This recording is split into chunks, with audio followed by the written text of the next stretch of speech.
est de retour avec nul autre que Pat, de Train Charrette.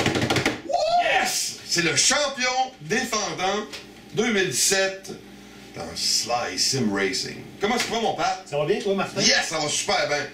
Tu peux-tu m'expliquer, toi, comment tu as commencé ton évolution dans le Sim Racing? Moi, j'ai commencé sur Simbin à l'époque, sur GTR, avec un DF GT puis un bureau d'ordinateur. C'était super passionnant. J'aimais bien ça, mais j'ai découvert vraiment le Sim Racing au travail d'iRacing. C'est là que je suis devenu plus sérieux.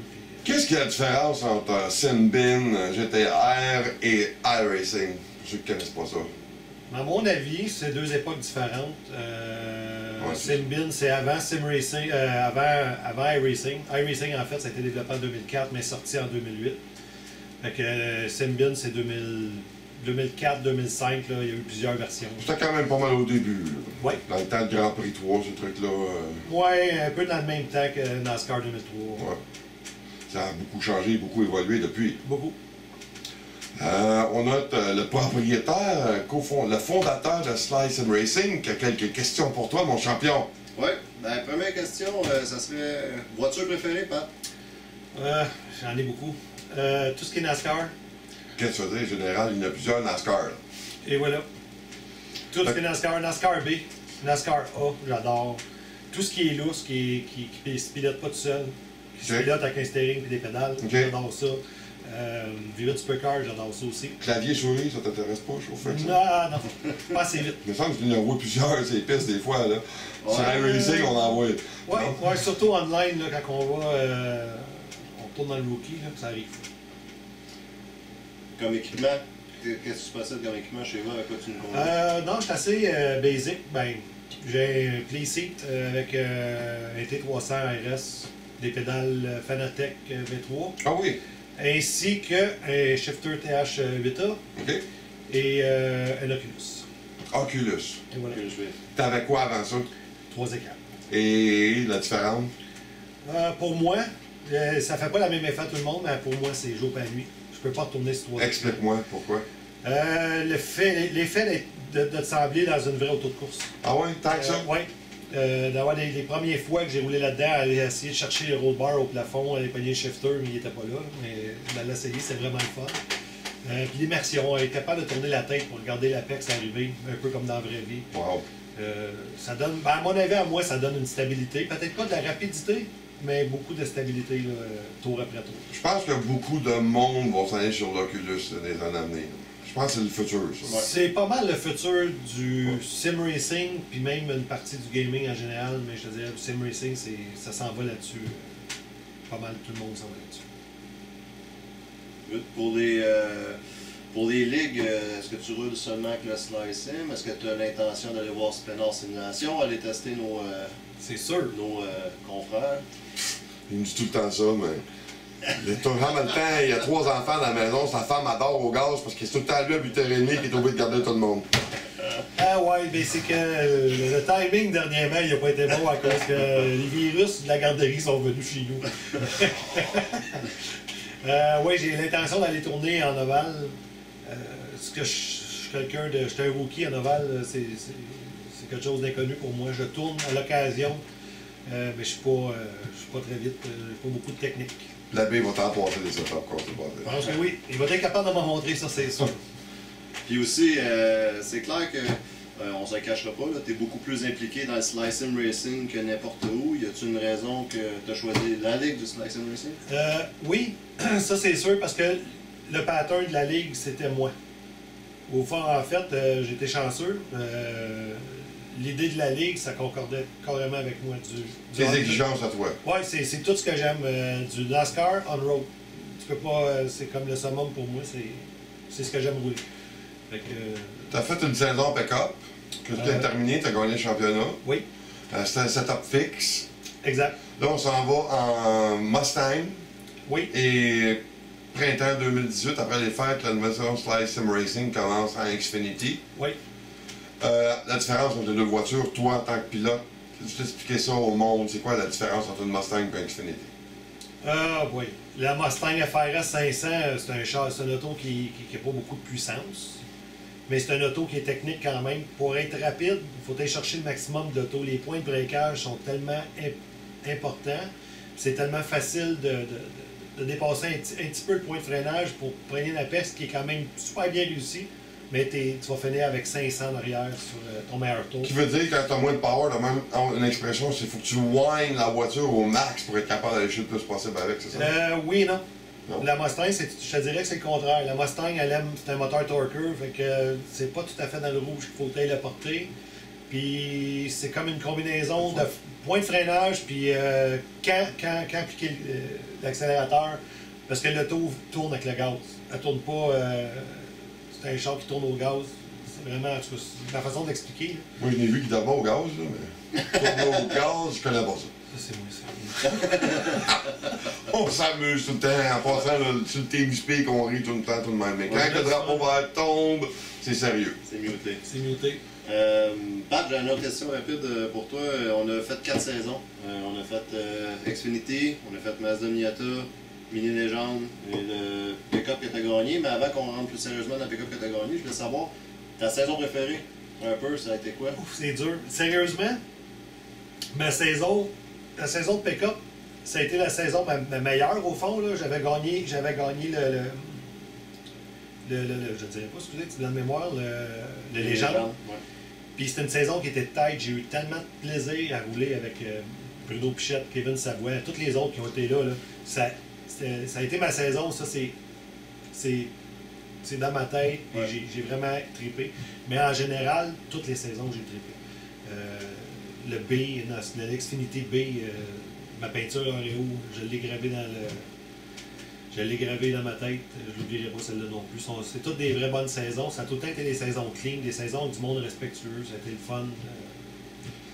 Tantôt, moi et Sylvain, on parlait qu'il y a des vrais pilotes qui sont actifs, comme Alex Labbé. Il va y en avoir plusieurs autres qui vont venir aussi, qu'on ne peut pas mentionner tout de suite. Mais un exemple, qu'est-ce que ça te fait, toi, de runner en avant et de battre contre un gars comme Alex Labbé qui course dans la vraie vie? Ben écoute, c'est sûr que dans ma tête à moi, je suis assis sur un simulateur, puis que c'est deux mondes séparés, même si ça se ressemble beaucoup. Ouais. Mais tu sais, je suis capable de comprendre que le gars, si un exemple, Alex Labbé est en avant de moi, puis il est 3 secondes, je vais être franc, je suis tellement content parce que je me dis, ok, je vais découvrir d'autres choses de nouveau. C'est ça, t'apprends-tu quoi, en regardant, mettons, là? Oui, j'ai appris. Il a fait une course à Kayama, ça n'a pas été ma meilleure course. À Kayama, ça n'a pas été ma meilleure course, mais ça a été la course que j'ai appris le plus en pick-up. Ça a été Pourquoi? la course. Explique, c'est quoi que t'as appris avec lui? Parce que, en début de course, j'étais habitué, moi, de partir, puis d'avoir ma ligne, puis je regardais en arrière, je regardais mon relatif, puis je me disais, OK, les gars, ils perdent un dixième ici, 2 dixièmes là, je suis correct, je continue comme ça, je fais ma course. Il n'y avait pas de pression. J'étais arrivé dans cette course-là, j'ai eu la pression de 2 autres gars, de Kevin Savoie, puis d'Alex Labbé.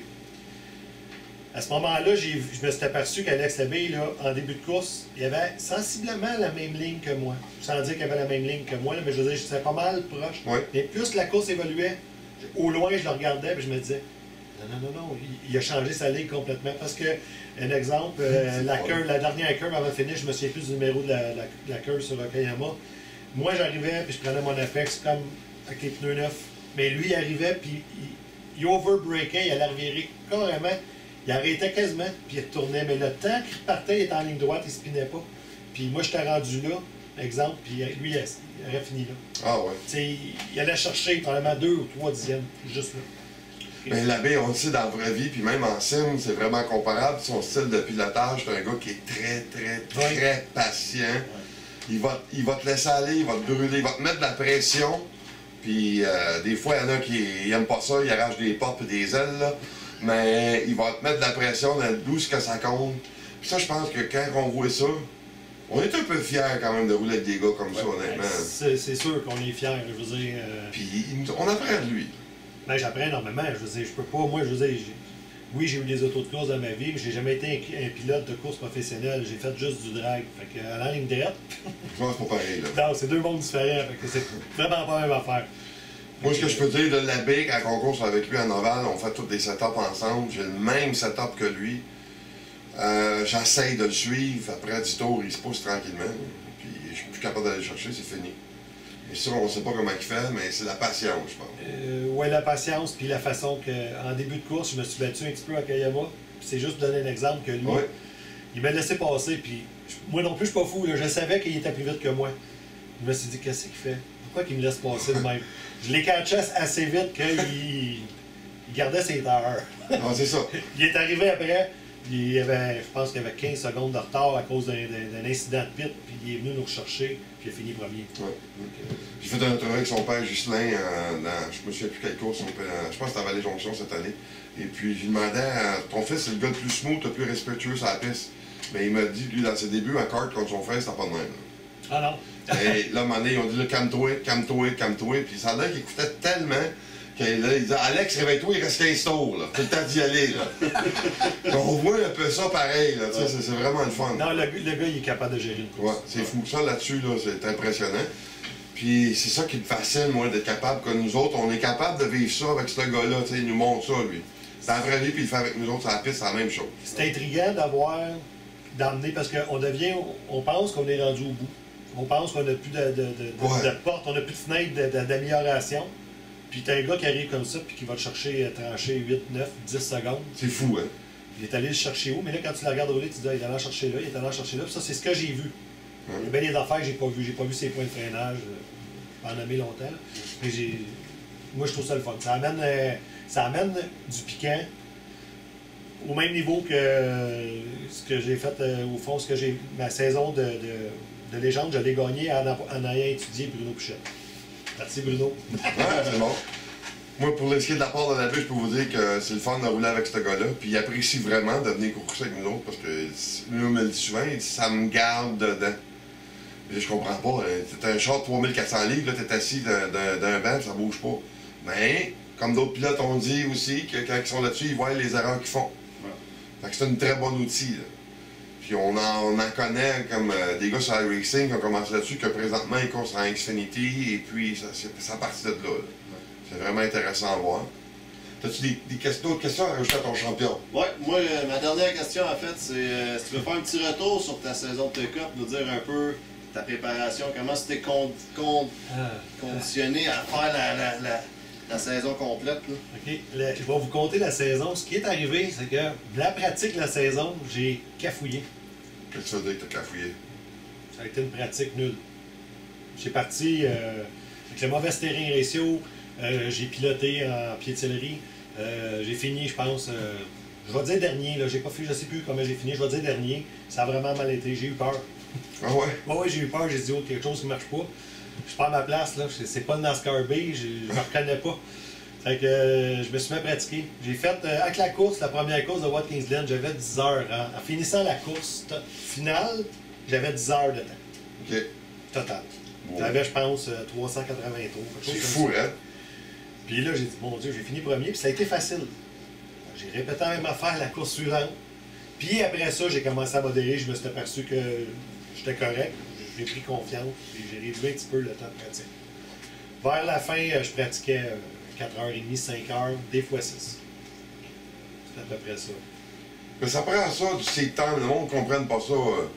Si tu pratiques pas, tu vas rouler en arrière, puis tu ne reviendras pas parce que tu vas trouver ça plate, tu vas trouver la compétition qui est trop forte. Et c'est sûr que ça ne donne pas à tout le monde de pouvoir pratiquer. Non, ça c'est sûr. Moi, ce que je trouve hot, là on s'en va en open dans ta ligue. Le monde, je pense qu'ils partagent quand même beaucoup leur setup, même si tu commences ou pas. C'est le coup de steering rendu sur la piste par course. Quand le drapeau vert donne, c'est comment tu chauffes ton char. C'est comment tu pars aussi avec le volant. Ouais. Si tu as un volant comme ça dans tes mains, ça marchera pas longtemps. Ça marche pas. Je le sais, moi, d'avance. Toutes les courses que ça n'a pas bien été, j'ai parti comme ça. Les courses ça a bien été, j'avais une main sur le volant. Tes espérances pour le championnat qui s'en vient en Mustang? Je vais te dire, j'ai de la misère à le gager, celle-là. Il y a une grosse équipe qui embarque la baie d'Avio. Ouais. C'est pas parce que Davio il est là qu'on va faire une grosse différente chance que la baie est là. J'ai hâte. Je vais avoir un petit peu moins de temps. Rapport enfant puis famille. Je vais avoir un petit peu moins de temps pour la pratique. Je vais être là par contre. Mais j'ai hâte de voir. C'est open setup. J'ai l'intention de ne pas trop jouer dans les setups. J'aurai pas le temps de jouer dans les setups. On va t'en envoyer. On va jouer fixe pour le moment. On va jouer baseline. On va jouer avec le spring, le rebound un petit peu. Si t'es trop fort avec les attaques contre Hawaii, tu vas rester sur le baseline en tabarnak. Pas de problème. C'est pas grave. Je m'attends pas de faire une pole en Mustang. Je pense que ça va être un petit peu plus dur. Là. Ça devrait être intéressant. Là. Ouais. Si on est 40 voitures, là, ça va être quelque chose. Là. Ça va être proche. Fait que probablement un retour au championnat, d'avoir les podiums. Et ta plus grosse rivalité, toi, on parle pas de la V, là, les pilotes sont là régulièrement. C'est qui? T'en as 1, 2, 3. Il y a quand même des pilotes assez forts dans cette ligue-là, je vais dire. Oui. Ben écoute, en NASCAR pick-up, c'était Kevin Savoie. OK. Puis cette valeur, j'aurais aimé ça que ça aille là plus souvent parce que ça aurait été vraiment challengeant pour moi. Okay. Ça me sortait de ma bulle, ça me faisait faire des erreurs. Ouh. Et Alex Labbé, bien entendu. Quand il était là, malheureusement, à Montréal, j'ai pas pu être là. Moi, t'as manqué ça. Et voilà. La seule que je ne l'ai pas manqué, je l'ai manqué. Ensuite de ça, il y a eu beaucoup Bruno Pichette. Bruno Pichette, je peux pas l'oublier nulle part, sérieusement, parce que j'y en dois beaucoup. C'est le gars qui m'a donné la ligne. J'étais pas un gars de first place. OK. En B, j'en ai gagné, Oui. j'en ai perdu. Tu sais, ça s'équivalait. C'était top 5, top 6, après ça, autre, top 3, une pole. C'était pas mal mixé. En légende, Bruno Pichette, c'est eux autres qui ont mis que. Ça domine, là. Il me dominait. Il me dominait avec 8-9 secondes, même des fois 10-12. C'est long, longtemps, ça. OK, attends un peu. J'ai dit là, je vais mettre l'accent, je vais pratiquer. Puis je suis venu à bout pendant la saison d'aller les rechercher, puis de m'amuser avec eux autres. Puis ça a été. Ben pour moi, ça a été un exploit. C'était vraiment le fun. J'ai trippé. Xfinity, après ça, en janvier, mais que ça repart. Ça, j'ai hâte. Ouais, hein. Oui. Beaucoup plus de power. Le char est plus pesant que le Mustang. Moi, personnellement, je le trouve beaucoup plus docile Ouais. que le C, là, que le Camping World. Beaucoup plus docile. Mais pas plus. Pas plus. Il pardonne pas plus, mais ce que je veux dire, c'est qu'elle est un petit peu plus facile à prévoir là, dans les premiers temps de conduite. Écoute, t'es rendu habitué avec un ou l'autre, ça devient vraiment identique. Là. Mais le pick-up est un petit peu plus lousse. Là. Il y a une autre chose que tu es très bon aussi, à part le sim racing, c'est que tu connais quand même beaucoup des ordinateurs. Ben, je me débrouille, oui. T'en fais pas juste pour toi, là. Non, je bâtis des machines. Tu peux aider tout le monde, là. Moi, surtout dans le sim racing, quelqu'un qui a besoin d'aide. C'est le gars à aller voir. C'est là pour monter des ordinateurs. ordinateurs. La mienne, à 3 ans, peut être formatée. Depuis tantôt, tu gosses dessus, puis je t'ai vu se verser des grosses larmes tantôt, là. Oui, j'avais sérieusement le goût de pleurer un petit peu. Fait que là, tu vas m'aider bientôt, je vais aller faire un tour chez toi. Oui, tu seras le bienvenu. On va. Je vais aller tester ton Oculus aussi en même temps. Oui, ça c'est le fun. Ça, j'ai vraiment hâte de tester ça. Parce que mes 3 écrans de 48 pouces, peut-être qu'ils vont servir de moniteur au plafond. On va voir rendu là. Des belles écrans. Oui, ça paraît quand même réaliste pareil quand on voit ça. On vous allez le voir, le champion chauffé un pick-up sur le circuit routier.